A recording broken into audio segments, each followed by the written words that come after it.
아침 식사 꼭 먹어야 할까요? 아주 오래된 논쟁거리 중 하나로 쉽게 결론을 낼 수 있는 문제는 아닙니다. 다이어트를 위해 일부러 거르는 사람도 있을 것이고, 먹고는 싶지만 시간에 쫓겨 못 먹는 사람도 있을 것입니다. 아마 현대인의 대부분은 일부러 아침을 거른다기보다 식사할 시간이 없다는 것이 가장 큰 이유일 것입니다. 전통 의학적 관점에서는 아침 식사가 꼭 필요하다는 입장입니다. 아침 식사를 거르면 몸이 필요로 하는 영양소와 에너지가 부족해지는 것으로 알려져 있습니다. 특히 포도당을 주 에너지원으로 사용하는 뇌가 제대로 활동하지 못해 집중력과 사고력이 떨어집니다. 학생들은 학습 능력, 직장인들은 업무 효율성이 떨어질 수 있습니다. 또한 아침을 거르면 과식과 폭식으로 이어져 비만해질 가능성이 커집니다. 오전 내내 공복 스트레스에 시달리다가 오후에 식사량이나 간식량이 큰 폭으로 증가하기 때문입니다. 이러한 경우 결국 우리 몸은 점차 살이 찌기 쉬운 상태로 변해가기 시작합니다. 하지만 반론도 만만치 않습니다. 간헐적 단식이 유행하는 요즘 오히려 공복을 유지하는 것이 노폐물을 제거하고 세포를 깨끗하게 만들어 몸이 더 건강해진다는 주장을 펼치는 분들도 많습니다. 하지만 아무리 간헐적 단식이 몸에 좋다 한들 공복 이후 질 낮은 음식을 먹고 과식과 폭식을 하게 된다면 결국은 비만으로 이어지고 건강을 해치게 됩니다. 결국 아침을 먹던 간헐적 단식으로 굶던 간에 공복 이후 무엇을 먹느냐가 제일 중요합니다. 아침 식사, 아침 공복 이후에 우리는 어떠한 음식을 먹는 게 건강에 좋을까요? 이 그림은 우리가 먹는 음식에 따라 몇 시간 동안이나 혈당에 영향을 주는 질을 나타낸 것입니다. 우리가 먹는 음식은 다양한 영양소를 가지고 있는데요. 이 중 탄수화물, 단백질, 지방은 포도당으로 바뀌어 혈당을 높입니다. 특히 탄수화물은 혈당 상승의 영향력이 가장 큰 영양소입니다. 그래서 혈당 관리를 위해서는 우리가 먹는 탄수화물의 양을 확인하고 조절할 줄 아는 게 가장 중요합니다. 탄수화물은 섭취 후 한두 시간 내에 혈당치가 최고치에 달하고 최대 100% 혈당에 영향을 줍니다. 따라서 탄수화물이 많은 곡류군, 과일군, 우유군을 먹으면 식후 2시간 동안 혈당이 높아집니다. 설탕, 꿀, 잼, 탄산음료, 주스 등과 같은 단순당은 먹은 후 10에서 15분 후 혈당이 급격히 상승합니다. 단백질은 섭취한 양의 약 50에서 60% 정도가 포도당으로 바뀌며 3-4시간 후에 혈당에 영향을 줍니다. 즉, 우유군, 예로고기, 생선, 두부, 계란, 치즈 등을 먹었을 경우에는 식후 4시간 뒤에 공복 혈당이 상승합니다. 지방은 천천히 흡수되어 섭취한 양의 약 10% 정도만 포도당으로 바뀝니다. 10시간 정도 영향을 줍니다. 또한 지방군, 예로 기름류, 견과류, 아몬드, 땅콩, 포도 등은 칼로리가 높아 많이 먹으면 체중 증가의 원인이 되기도 합니다. 자, 이를 통해 우리가 아침 공복에 무엇을 먹어야 할지, 무엇을 먹지 말아야 할지 판가름할 수 있는 기준을 세울 수 있습니다. 첫 번째, 아침 공복 최악의 음식입니다. 바로 과일 주스입니다. 탄산음료도 마찬가지입니다. 시중에 판매되는 과일 주스, 탄산음료에는 설탕이 추가되어 있어 아주 안 좋습니다. 과일을 갈아서 마셔도 과일 속식이 섬유가 파괴돼 과당이 빠르게 소화, 흡수됩니다. 과일은 될 수 있는 한 씹어서 드시는 것이 가장 좋습니다. 과당, 설탕 등 당은 혈관에 나쁜 영향을 끼칩니다. 혈당을 10에서 15분 만에 급격히 올렸다 급격히 떨어뜨려 혈당 스파이크를 만드는데요. 평소 당뇨병을 앓고 있지 않아도 혈당 스파이크가 반복적으로 발생하면 당뇨병 발생 위험이 높아집니다. 잦은 혈당 스파이크로 인해 혈관벽의 손상이 반복될 경우 혈관벽이 두꺼워져 동맥경화나 심근경색 등 심혈관 질환으로 이어질 가능성도 있습니다.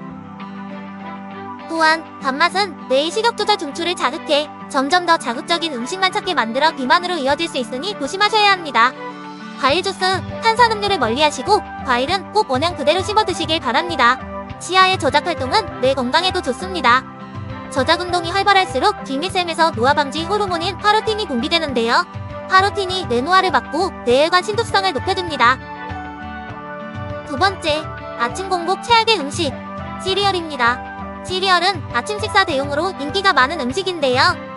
그러나 시리얼은 정제된 곡물, 즉 인공적으로 갈아서 만든 곡물로 소화가 빨리 되어 혈당이 빠르게 오르는 음식에다가 설탕도 많이 함유되어 있습니다. 시리얼에 다른 곡물이나 인공 비타민을 넣는다 해도 절대 건강한 음식이 될 수는 없습니다. 정제 곡물은 재분 과정에서 겉에 영양소가 함유된 부분이 깎여 섬유질, 철분, 마그네슘, 아연 같은 미네랄이 사라진 곡물을 말합니다. 먹는 식감은 좋고 유통기한은 길지 모르지만 영양가는 낮습니다. 그래서 곡물류는 통곡물을 드시는 게 건강에 좋습니다.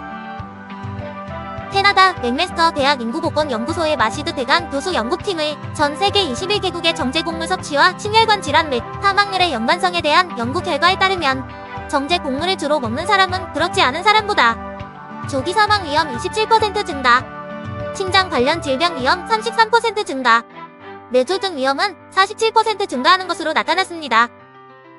반면 통곡물을 섭취한 경우에는 특별한 건강 위험 요소가 나타나지 않았다고 합니다.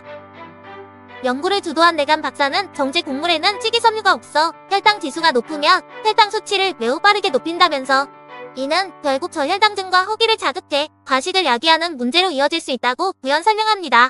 또한 정제곡물과 설탕의 양을 줄이고 양질의 탄수화물을 섭취하는 것이 건강을 위해 언제나 필수적이다면서도 정제곡물을 줄이는 것이 좋기는 하지만 완전히 먹지 말아야 한다고 주장하는 것은 아니다라고 말했습니다. 그나마 정제곡물인 백미는 섭취량과 심뇌혈관 위험 증가 사이에 연관이 없는 것으로 나타났습니다. 다행히도 백미는 영양분이 풍부한 편에 속하기 때문입니다.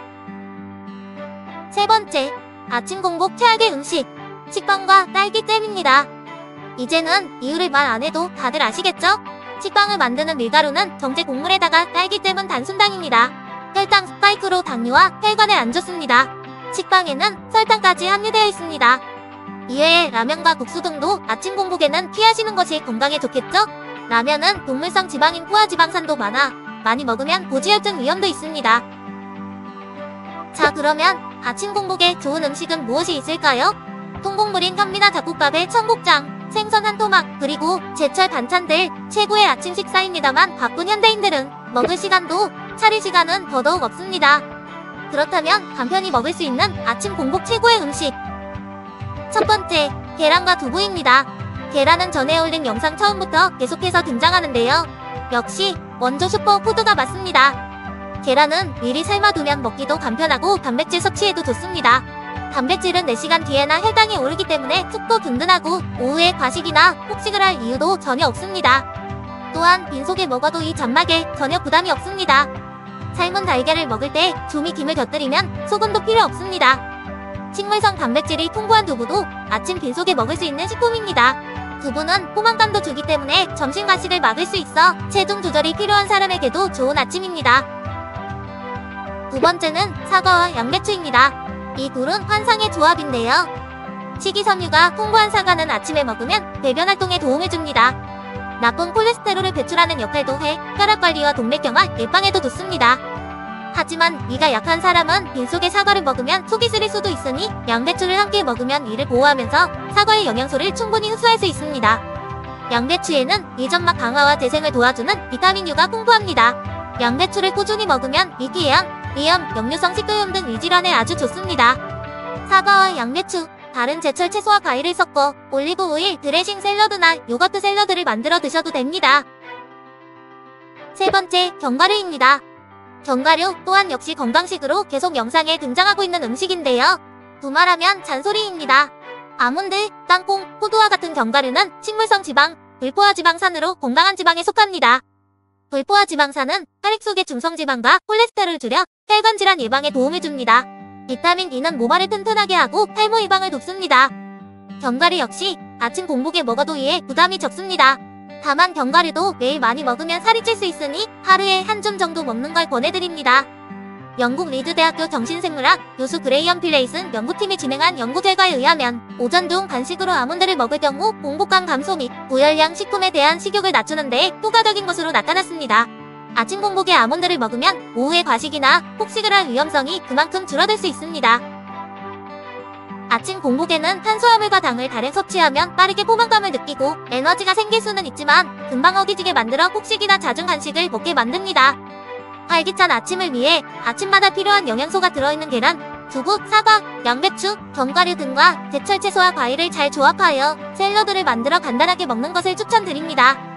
간헐적 단식을 하시는 분들도 오랜 시간 공복 후 과일 주스, 시리얼, 식빵 등의 정제곡물이나 단순당 등 질 낮은 음식을 마구 먹으면 췌장에 무리를 줄 수 있을 뿐 아니라 결과적으로 폭식으로 이어져 간헐적 단식이 헛수고가 될 가능성이 높습니다. 지나친 공복은 공복 스트레스를 만듭니다. 공복 스트레스는 과식과 폭식으로 이어져 결국 성인병의 원인이 됩니다.